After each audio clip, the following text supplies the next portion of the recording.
Hi guys, so nandito ako ngayon sa Vanity Lunch. At magpapadiet tayo ngayon ng kepya. Titingnan natin guys kung kung maganda yung resulta. Kahit hindi pwedeng ipakita. Kasi sabi ni ate, di ba te mas maganda yung diet kaysa wax? Di ba te? Kasi mas nakakaputi siya, may whitening. So alam niyo na guys, pag gusto nyong paputiin yung mga nyo dyan sa pang ilalim, less sakit. Ayan guys, nilalagyan na ng gel ni ate.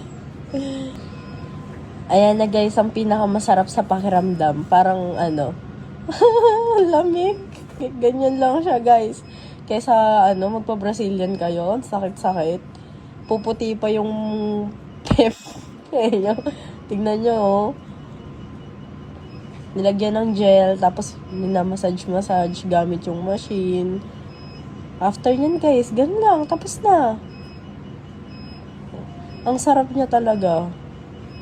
Ang lamig. At take note guys, hindi lang to pwede sa babae. Diba ate, pwede rin to sa lalaki?